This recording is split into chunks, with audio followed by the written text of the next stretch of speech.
தந்தை, மகன், தூய ஆவியாரின் பெயராலே ஆமீன். நேற்று நாம் இறை வார்த்தை வழிபாடினுடைய முடிவோடு நம்பிக்கையினுடைய மறைப்பொருள் முடித்தோம். இன்று புதிய ஒரு வழிபாட்டிற்கு திருப்பலி இரண்டாக பகுத்திருப்பதை நாம் சொன்னோம். Breaking of the word, breaking of the bread, liturgy of the word, liturgy of Eucharist. அதில் லிட்டர்ஜி ஆஃப் த வேர்ட், இறை வார்த்தை வழிபாடு முடிஞ்சிடுச்சு, நம்பிக்கையாளரின் மன்றாட்டு வரை. இன்றிலிருந்து நாம் ஆரம்பிக்க வேண்டியது நற்கருணை வழிபாடு, லிட்டர்ஜி ஆஃப் த யூக்கரிஸ்ட். இந்த நற்கருணை வழிபாடு இனிமே திருப்பலி முழுக்க முழுக்க நற்கருணை வழிபாடு தான். கடைசியாக ஃபாதர் ஜெபிக்கிற ஜெபம் வர, அப்புறம் ஆசீர்வாதம். அப்போ அந்த நற்கருணை வழிபாடில் 4 பகுதி இருக்குது. அந்த 4 பகுதியுமே ஒரே ஒரு வசனத்திலிருந்து திருச்சபை எடுத்திருக்கு. இந்த திருவழிபாட்டு முறைக்கு இந்த 4 பகுதிக்கு திருச்சபை எடுத்திருப்பது ஒரே ஒரு வசனம். அதை 4ஆக பகுத்திருக்கு. மத்தேயு நற்செய்தி 26வது அதிகாரம் 26வது திருவசனம். ஆண்டவராகிய இயேசு கிறிஸ்து அப்பத்தை எடுத்து கடவுளை போற்றி அதை பிட்டு தம் சீடர்களுக்கு கொடுத்தார். 4 வார்த்தை. அப்பத்தை எடுத்து, ப்ரிப்பரேஷன் ஆஃப் த கிஃப்ட்ஸ், காணிக்கை பொருட்களை தயாரித்து அதை பலி பொருளாக மாத்திர நேரம். Preparation of the gifts, presenting of the gifts and those gifts becoming offering. காணிக்கை பொருட்கள் பலி பொருட்களாக மாற்றும் அந்த நேரம். 2வது வார்த்தை என்ன? அப்பத்தை எடுத்து கடவுளை போற்றி. அதான் நற்கருணை மன்றாட்டு அந்த செக்ஷனுக்கு போகிறோம். ஆண்டவர் உங்களோடு இருப்பாராக நல்லா ஃபாதர் சொல்லுவார் இல்லையா, நற்கருணை மன்றாட்டு அந்த ஒரு செக்ஷனுக்கு போய் 3வது அதை பிட்டு, அதனுடைய ஃப்ராக்ஷன், அப்பத்தை பிட்டு அதிலிருந்து இயேசுனுடைய சரீரத்தினுடைய பகுதி எடுத்து இரத்தத்தில் கலந்து சீடர்களுக்கு கொடுத்து, அதான் ரிசப்ஷன் ஆஃப் கம்யூனியன். நற்கருணை வழிபாடினுடைய இந்த கடைசி பகுதி நம்ம நற்கருணை வாங்கிட்டு போகிறோம். பாருங்களேன், இவ்வளோ பெரிய ஒரு பகுதியே 4 பகுதியாக பிரிச்சிருக்காங்க ஒரே வசனத்திலிருந்து. ஆண்டவராகிய இயேசு கிறிஸ்து அப்பத்தை எடுத்து கடவுளை போற்றி அதை பிட்டு தம் சீடர்களுக்கு அளித்து கூறியதாவது, இது என் உடல். எவ்வளோ அழகாக திருச்சபை ஒரு வசனத்திலிருந்து ஒரு வழிபாடையே நடத்துகிறது. இந்த 4 செக்ஷனோட முதல் செக்ஷனுக்கு இப்போ நம்ம கடந்து போவோம். அவர் அப்பத்தை எடுத்து, அதாவது presentation of the gifts, preparation of the gifts. இதில் ரோமன் மிசல் நம்மளுடைய திருப்பலி நூல் என்ன சொல்லுது பார்ப்போமா? வார்த்தை வழிபாட்டுக்கு பின் காணிக்கை பாடல் தொடங்கும். அப்போது பணியாளர் திருமேனி துகில், திருக்கிண்ண துகில், திருக்கிண்ணம், திருக்கிண்ண அட்டை, திருப்பலி நூல் ஆகியவற்றை கொண்டு வந்து பலிப்பீடத்தின் மீது வைக்கின்றனர். அப்போ அதுவரை பலிப்பீடத்தின் மீது எதுவும் இல்லை. நமக்கு தெரியும் திருப்பலி ஆரம்பிக்கிற இடம் எது நான் சொன்னேன். 2வது செக்ஷன் இறைவார்த்தை வழிபாடு நடக்கிற இடம் திருவழிபாட்டு முறையில் என்னன்னு சொல்லியாச்சு. 3வது இந்த செக்ஷனுக்கு வரும் பொழுது பலிப்பீடத்திற்கு இப்போ தான் திருப்பலியினுடைய அடுத்த செக்ஷனில் தான் பலிப்பீடம் பயன்படுத்தப்படுகிறது. அப்பொழுது இந்த பலிப்பீடத்தின் முன் என்னெல்லாம் கொண்டு வராங்க, என்னெல்லாம் கொண்டு வந்து வைக்கிறாங்க? திருமேனி துகில், ஒரு வெள்ளை கலர் துணி பார்த்துருப்பீங்களா, அதான் திருமேனி துகில், கார்போரல் திருமேனி துகில். 2வது திருக்கிண்ண துகில், 3வது திருக்கிண்ணம், 4வது திருக்கிண்ண அட்டை, திருப்பலி நூல் ஆகியவற்றை கொண்டு வந்து பலிப்பீடத்தின் மீது வைக்கின்றனர். அடுத்தது திருப்பலி கொண்டாட்டத்துக்கு தேவையான அப்பம், ரசம் ஆகியவற்றை திரு அவைக்கும் ஏழைகளுக்கும் தேவையான பொருட்களை நம்பிக்கையாளர் கொண்டு வந்து கொடுப்பது விரும்பத்தக்கது.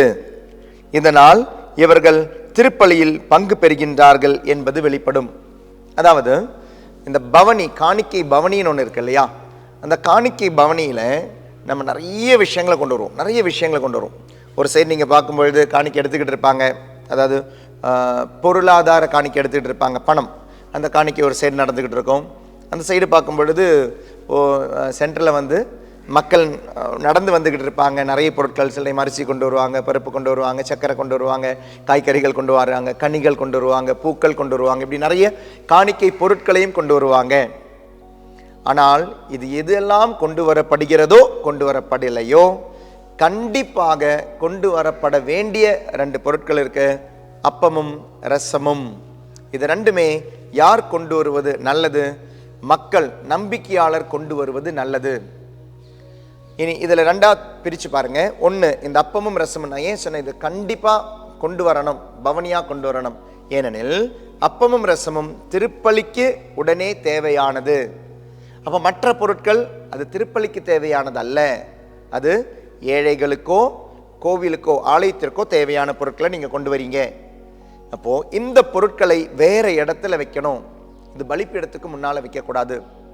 2 பொருட்கள் தான் அந்த நேரம் திருப்பலிக்கு தேவையானது. ஒன்று அப்பம், இன்னொன்று ரசம். இது 2மே கொண்டு வரப்பட வேண்டியது நம்பிக்கையாளரால். அது கொண்டு வருவது அவ்வளோ அழகு. அதனால தான் திருப்பலி கொண்டாட்டத்திற்கு தேவையான அப்பம், ரசம் ஆகியவற்றை, அல்லது திரு அவைக்கும் ஏழைகளுக்கும் தேவையான பொருட்களை. அப்போ இந்த 2 பாருங்க, 2 செக்ஷன். நம்பிக்கையாளர் கொண்டு வந்து கொடுப்பது விரும்பத்தக்கது. இதனால் இவர்கள் திருப்பலியில் பங்கு பெறுகின்றார்கள் என்பது வெளிப்படும். மக்களே, இந்த காணிக்கை பவனி என்பது ஒரு இன்டர்வல் கிடையாது. எதற்கிடையில் உள்ள இன்டர்வல் கிடையாது. நம்ம அந்த டைமில் தான் நிறைய பேர் பேச ஆரம்பிப்பாங்க. அங்கங்கே ஒரு சலசலப்பெல்லாம் ஆரம்பிக்கும். நான் வாசகங்கள் வாசிக்கும் போதெல்லாம் அதிகமாக கவனிச்சுக்கிட்டு இருப்போம். மறையுறையிலையும் சில டைம் கவனிச்சுட்டு இருப்போம். நம்பிக்கையின் மன்றாட்டு வர நல்லா சில டைமெல்லாம் கவனம் இருக்கும். அது முடிஞ்சு கொஞ்சம் உட்காருவோம் பாருங்களேன். உட்காரும் பொழுது கொஞ்சம் பேச தோணும். என்னமோ ஒரு இன்டர்வல் விட்டது மாதிரி தோணும் நமக்கு. 2 கிளாஸுக்கு நடுவில் ஒரு இன்டர்வல் விட்டது மாதிரி. இப்போ பெனடிக்ட் XVI 16ஆம் ஆசீர்வாதப்பர் சொல்வார், இது ஒரு இன்டர்வல் கிடையாது, திருப்பலிக்கு நடுவில் ஒரு இன்டர்வல் கிடையாது. ஆனால் மிகவும் மிகவும் முக்கியமான நேரம் இது. ஏனெனில் நீங்கள் கொடுக்கும் காணிக்கை தான் பலி பொருளாக மாறுகிறது. இப்போ பாருங்க, இனி வரப்போகிற செக்ஷனுக்கு இது எவ்வளோ இம்பார்ட்டன்ட் நினச்சி பாருங்க. இப்போ காணிக்கை பாட்டு பாடுவாங்க, நீங்கள் பாட்டு ஒரு சைடில் பேசிக்கிட்டு இருப்பீங்க. காணிக்கை கொடுக்குறவங்க கொடுப்பாங்க, காணிக்கை எடுக்கிறவங்க எடுப்பாங்க, பணம் போடுறவங்க போடுவாங்க. இது எந்த வேலையும் இல்லைன்னு சொல்லிட்டு சிலவங்க என்ன பண்ணுவாங்க, பேசிக்கிட்டு இருப்பாங்க. இது ஒரு இன்டர்வல் கிடையாது. மாறாக நீங்கள் உங்களையே உங்களுடையதும் காணிக்கையாக ஒப்பு கொடுத்தால் அது பலி பொருளாக மாறும். நீங்கள் எதையும் ஒப்பு கொடுக்கவில்லை என்றால் இது உங்களுடைய திருப்பலியாக மாறாது, பலி பொருளாக மாறாது. அதனால் பலி பொருளாக மாற வேண்டியது காணிக்கையாக ஒப்பு கொடுக்கப்பட வேண்டும். காணிக்கையாக ஒப்பு கொடுத்தால்தான் பலி பொருளாக மாறும். If you surrender something as gift, that will become offertory. இல்லைனா அது ஒரு ஆஃபர்ட்ரி ஆகாது. இது உங்களுடைய திருப்பலியாக வேண்டுமென்றால் நீங்கள் எதையாவது காணிக்கையாக ஒப்பு கொடுக்க வேண்டும். அது பொருளாக இருக்கலாம், உங்களுடைய கவலைகளாக இருக்கலாம், கண்ணீராக இருக்கலாம், நன்றியாக இருக்கலாம், இன்பமாக இருக்கலாம், பாவ செயல்களாக இருக்கலாம், விடுபட வேண்டும் என்று நீங்கள் ஆசைப்படுற சில பழக்க வழக்கங்களாக இருக்கலாம். காணிக்கையாக ஒப்பு கொடுக்கும் நேரம். அதனால் பணம் போடுறவங்க அவங்களுடைய வேலை செய்யட்டும், காணிக்கை பவனியில் வரவங்க அவங்களுடைய வேலை செய்யட்டும். ஆனால் நீங்கள் அமைதியாக இருந்து நீங்கள் எதை ஒப்பு கொடுக்கிறீர்கள் என்று சிந்திக்க வேண்டிய நேரம், காணிக்கையாக ஒப்பு கொடுக்க வேண்டிய நேரம். இது இடைவேளையின் நேரம் அல்ல, இது காணிக்கை நேரம்.